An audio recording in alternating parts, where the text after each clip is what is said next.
ओम श्री गुरुभ्यो नमः। हरिः ओम। ध्यानं पूजन्तं राम रामेति मधुरं मधुराक्षरम् आरुह्य कविता शाखां वन्दे वाल्मीकिकोकिलम्। वाल्मीकेर्मुनिसिंहस्य कवितावनचारिणः शृण्वन् रामकथानादं को न याति परां गतिम्। यः पिबन् सततं रामचरितामृतसागरम् अतृप्तस्तं मुनिं वन्दे प्राचेतसमकल्मषम्। अञ्जनानन्दनौ वीरं जानकीशोकनाशकं कपीशमक्षहन्तारं वन्दे लङ्काभयङ्करम्। अथ संक्षेपरामायणम्। तपस्वाध्यायनिरतं तपस्वी वाग्विदावरं नारदं परिपप्रच्छ वाल्मीकिर्मुनिपुङ्गवम्। कोऽन्वस्मिन् साम्प्रतल्लोके गुणवान् कश्च वीर्यवान् धर्मज्ञश्च कृतज्ञश्च सत्यवाक्यो दृढव्रतः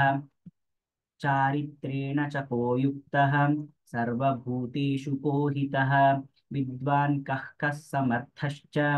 कश्चैकप्रियदर्शनः आत्मवान् को जितक्रोधः द्युतिमान् को न सूयकः कस्य बिभ्यति देवाश्च जातरोषस्य संयुगे एतदिच्छाम्यहं श्रोतुं परं कौतूहलं हि मे महर्षे त्वं समर्थोऽसि ज्ञातुमेवौविधन्नरम्। श्रुत्वा चैतत्त्रिलोकज्ञः वाल्मीकेर्नारदो वचः श्रूयतामिति चामन्त्र्य प्रहृष्टो वाक्यमब्रवीत्। बहवो दुर्लभाश्चैव ये त्वया कीर्तिता गुणाः मुने वक्ष्याम्यहं बुद्ध्वा तैर्युक्तः श्रूयतान्नरः। इक्ष्वाकुवंशप्रभवः रामो नाम जनैः श्रुतः नियतात्मा महावीर्यः द्युतिमान् धृतिमान् वशी बुद्धिमान् नीतिमान् वाग्मी श्रीमान् शत्रुनिबर्हणः विपुलांसो महाबाहुः कम्बुग्रीवो महाहनुः महोरस्को महेश्वासः गूढचतुररिन्दमः आजानुबाहुः सुशिराः सुललाटः सुविक्रमः समः समविभक्ताङ्गः स्निग्धवर्णः प्रतापवान् पीनवक्षा विशालाक्षः लक्ष्मीवाञ्छुभलक्षणः धर्मज्ञः सत्यसन्धश्च प्रजानां च हिते रतः यशस्वी ज्ञानसम्पन्नः शुचिर्वश्यः समाधिमान् प्रजापतिसमः श्रीमान् धाता रिपुनिषूदनः रक्षिता जीवलोकस्य धर्मस्य परिरक्षिता रक्षिता स्वस्य धर्मस्य स्वजनस्य च रक्षिता वेदाङ्गतत्त्वज्ञः धनुर्वेदे च निष्ठितः सर्वशास्त्रार्थतत्त्वज्ञः स्मृतिमान् प्रतिभानवान् सर्वलोकप्रियः साधुः अदीनात्मा विचक्षणः सर्वदाभिगतः सद्भिः समुद्र इव सिन्धुभिः आर्यः सर्वसमश्चैव सदैव प्रियदर्शनः स च सर्वगुणोपेतः कौसल्यानन्दवर्धनः समुद्र इव गाम्भीर्ये धैर्येण हिमवानिव विष्णुना सदृशो वीर्ये सोमवत्प्रियदर्शनः कालाग्निसदृशः क्रोधे क्षमया पृथिवी समः धनदेन समस्त्यागे सत्ये धर्म इवापरः तमेवं गुणसम्पन्नं रामं सत्यपराक्रमं ज्येष्ठं ज्येष्ठगुणैर्युक्तं प्रियं दशरथः सुतं प्रकृतीनां हितैर्युक्तं प्रकृतिप्रियकाम्यया यौवराज्येन संयोक्तुम् ऐच्छत्प्रीत्या महीपतिः तस्याभिषेकसम्भारान् दृष्ट्वा भार्याथ कैकयी पूर्वं दत्तवरा देवीं वरमेन मयाचत विवासनं च रामस्य भरतस्याभिषेचनम् स सत्यवचनाद्राजा धर्मपाशेन संयतः विवासयामास सुतं रामं दशरथः प्रियम् स जगामवनौ वीरः प्रतिज्ञानु प्रतिज्ञामनुपालयन् पितुर्वचननिर्देशात् कैकेय्याः प्रियकारणात् तौ व्रजन्तं प्रियो भ्राता लक्ष्मणोऽनुजगामः स्नेहाद्विनयसम्पन्नः सुमित्रानन्दवर्धनः भ्रातरन्दयितो भ्रातुः सौभ्रात्रमनुदर्शयन् रामस्य दयिता भार्या नित्यं प्राणसमाहिता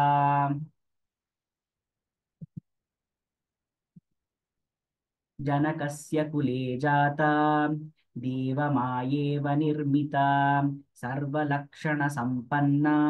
नारीणामुत्तमा वधूः सीताप्यनुगता रामं शशिनं रोहिणी यथा पौरैरनुगतो दूरं पित्रा दशरथेन च शृङ्गवीरपुरे सूतं गङ्गाकूले व्यसर्जयत् गुहमासाद्य धर्मात्मा निषादाधिपतिं प्रियम् गुहेन सहितो रामः लक्ष्मणेन च सीतया देवनेन वनं गत्वा नदीस्तीर्त्वा बहूदकाः चित्रकूटमनुप्राप्य भरद्वाजस्य शासनात् रम्यमावसथं कृत्वा रममाणा वने त्रयः देवगन्धर्वसङ्काशाः तत्र ते न्यवसन् सुखम् चित्रकूटं गते रामे पुत्रशोकातुरस्तथा राजा दशरथः स्वर्गं जगाम विलपन् सुतं गते तु तस्मिन् भरतः वसिष्ठप्रमुखैर्द्विजैः नियुज्यमानो राज्याय नैच्छद्राज्यं महाबलः स जगामवनौ वीरः रामपादप्रसादकः गत्वा तु स महात्मानं रामं सत्यपराक्रमम् अयाचद्भ्रातरं रामम् आर्यभावपुरस्कृतः त्वमेव राजा धर्मज्ञ इति रामौ वचोब्रवीत् रामोऽपि परमोदारः सुमुखः सुमहायशाः न चैच्छत्पितुरादेशात् राज्यं रामो महाबलः पादुके चास्य राज्याय न्यासं दत्त्वा पुनः पुनः निवर्तयामास ततः भरतं भरताग्रजः सकाममनवाप्यैव रामपादावुपस्पृशन् नन्दिग्रामे करोद्राज्यं रामागमनकाङ्क्षया गते तु भरते श्रीमान् सत्यसन्धो जितेन्द्रियः रामस्तु पुनरालक्ष्य नागरस्य जनस्य च तत्रागमनमेकाग्रः दण्डकान् प्रविवेशः प्रविश्यतु महारण्यं रामो राजीवलोचनः विराधं राक्षसं हत्वा शरभङ्गं ददर्शः सुतीक्ष्णं चाप्यगस्त्यं च अगस्त्यभ्रातरं तथा अगस्त्यवचनाच्चैव जग्राहैन्द्रं शरासनम् खड्गं च परमप्रीतः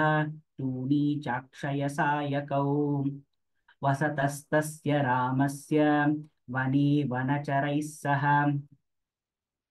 ऋषयोऽभ्यागमन् सर्वे वधायासुररक्षसाम् स तेषां प्रतिशुश्राव राक्षसानां तथा वने प्रतिज्ञातश्च रामेण वधः संयति रक्षसाम् ऋषीणामग्निकल्पानां दण्डकारण्यवासिनाम् तेन तत्रैव वसतां जनस्थाननिवासिनी विरूपिता शूर्पणखा राक्षसी कामरूपिणी ततः शूर्पणखा वाक्यात् उद्युक्तान् सर्वराक्षसाम् खरन् त्रिशिरसञ्चैव दूषणं चैव राक्षसम् निजघानवने रामः तेषां चैव पदानुगान् वने तस्मिन् निवसतां जनस्थाननिवासिनां रक्षसान्निहतान्यासं सहस्राणि 14 ततो ज्ञातिवधं श्रुत्वा रावणः क्रोधमूर्छितः सहायौ वरयामास मारीचन्नाम राक्षसं वार्यमाणः सुबहुशः मारीचेन स रावणः सविरोधो बलवता क्षमो रावणतेन ते अनादृत्य तु तद्वाक्यं रावणः कालचोदितः जगामसः मारीचः तस्याश्रमपदं तदा तेन मायाविना दूरम् अपवाह्य नृपात्मजौ जहार भार्यां रामस्य गृध्रं हत्वा जटायुषं गृध्रं च निहतं दृष्ट्वा हृतां श्रुत्वा च मैथिलीम् राघवः शोकसन्तप्तः विललापाकुलेन्द्रियः ततस्तेनैव शोकेन गृध्रं दग्ध्वा जटायुषम् मार्गमाणो वने सीतां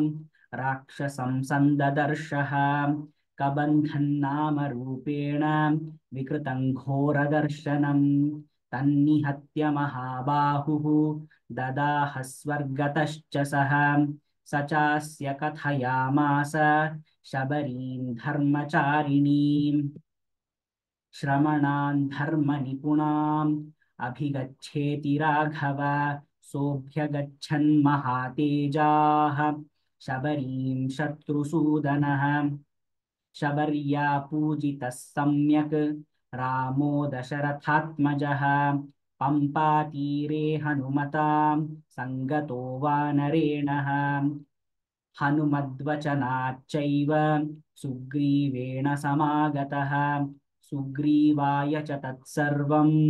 शंसद्रामो महाबलः आदितस्तद्यथावृत्तं सीतायाश्च विशेषतः सुग्रीवश्चापि तत्सर्वं श्रुत्वा रामस्य वानरः चकार सख्यं रामेण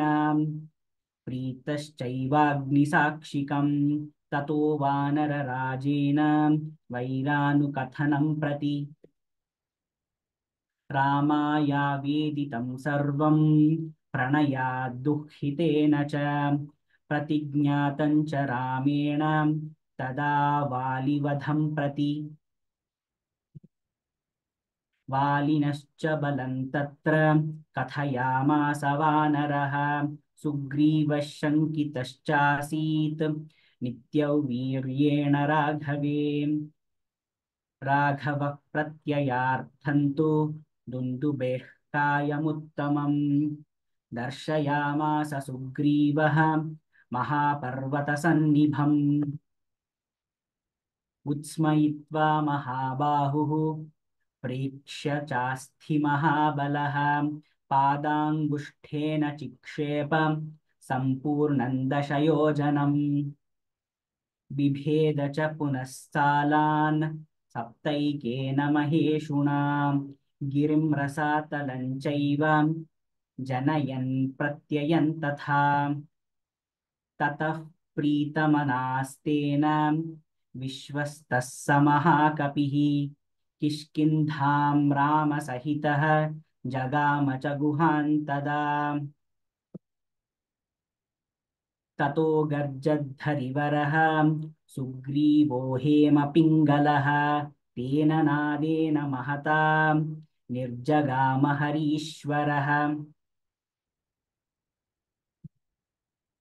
अनुमान्य तदा तारां सुग्रीवेण समागतः निजघान च तत्रैनं शरेणैकेन राघवः ततः सुग्रीववचनात् हत्वा वालिनमाहवे सुग्रीवमेव तद्राज्ये राघवः प्रत्यपादयत् स च सर्वान् समानीय वानरान् वानरर्षभः दिशः प्रस्थापयामास दिदृक्षुर्जनकात्मजाम् ततो गृद्धस्य वचनात् सम्पातेर्हनुमान् बली शतयोजनविस्तीर्णं पुप्लुवे लवणार्णवम् तत्र लङ्कां समासाद्य पुरीं रावणपालितां ददर्श सीतां ध्यायन्तीम् अशोकवनिकां गताम् निवेदयित्वाभिज्ञानं प्रवृत्तिं च निवेद्य च समाश्वास्य च वैदेहीं मर्दयामास तोरणम्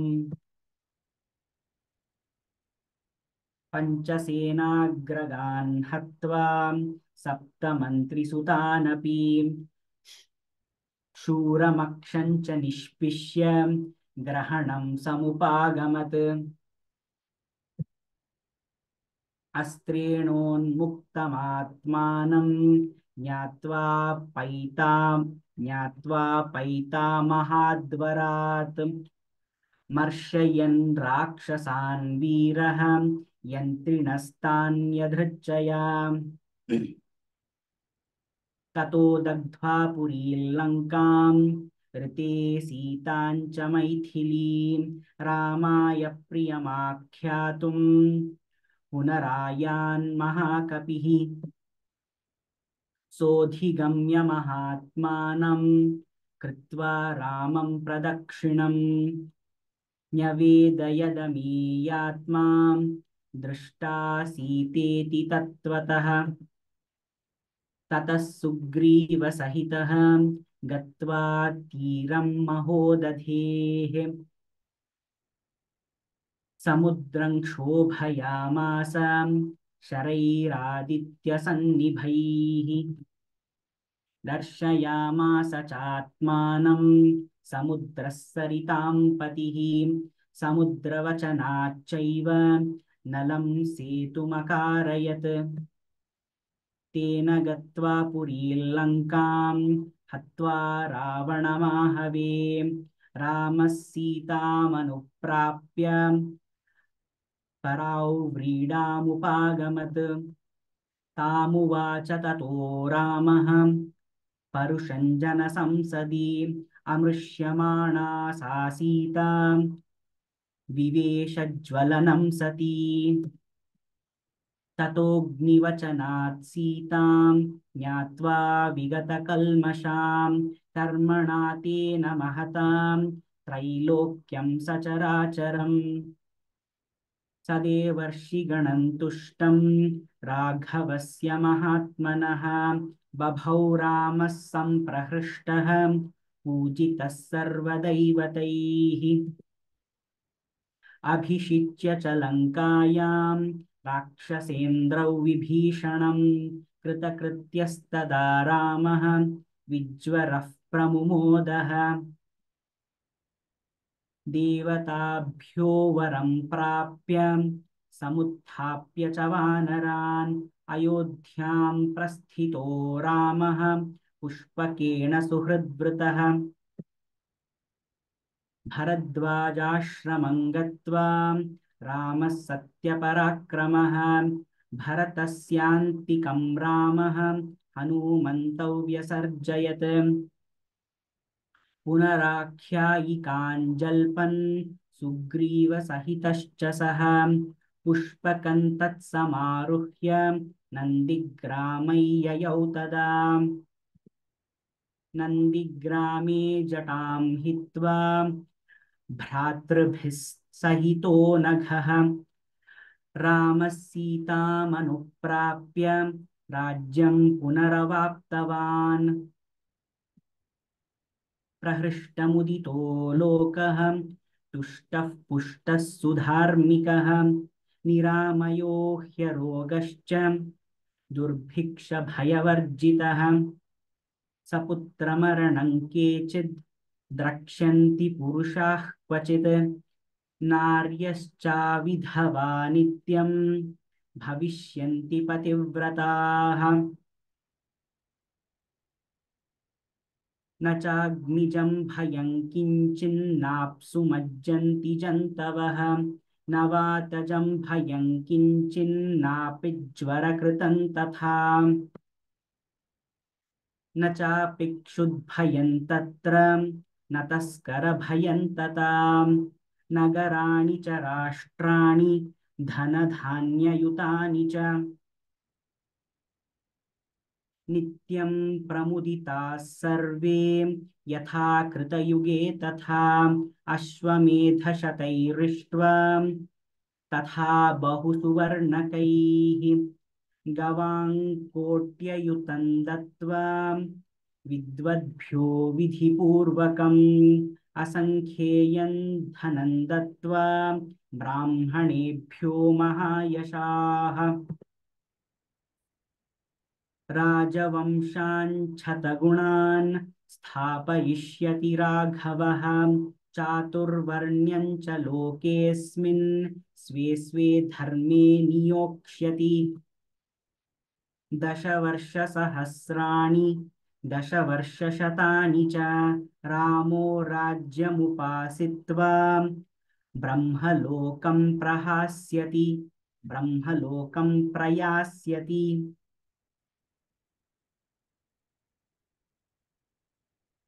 इदं पवित्रं पापघ्नं पुण्यौ वेदैश्च संमितं यः पठेद्रामचरितं सर्वपापैः प्रमुच्यते एतदाख्यानमायुष्यं पठन् रामायणं नरः सपुत्रपौत्रः सगणः प्रीत्य स्वर्गे महीयते पठन् द्विजो वागृहभत्वमीयात् पठन् द्विजो वागृषभत्वमीयात् स्यात् क्षत्रियो भूमिपतित्वमीयात् वणिज्जनः पण्यफलत्वमीयात् जनश्च शूद्रोऽपि महत्त्वमीयात् इति श्रीसंक्षेपरामायणं समाप्तम् ॐ आपदामपहर्तारं दातारं सर्वसम्पदां लोकाभिरामं श्रीरामं भूयो भूयो नमाम्यहम् भर्जनं भवबीजानाम् अर्जनं सुखसम्पदां तर्जनय्यमधूतानां राम रामेति गर्जनम् श्रीराम राम रामेति रमे रामे मनोरमे सहस्रनाम तत्तुल्यं रामनाम वरानने श्रीराम राम रामेति रमे रामे मनोरमे सहस्रनाम तत्तुल्यं रामनाम वरानने श्रीराम राम रामेति रमे रामे मनोरमे सहस्रनाम तत्तुल्यं रामनाम वरानने श्री सीतारामचंद्रार्पणमस्तु।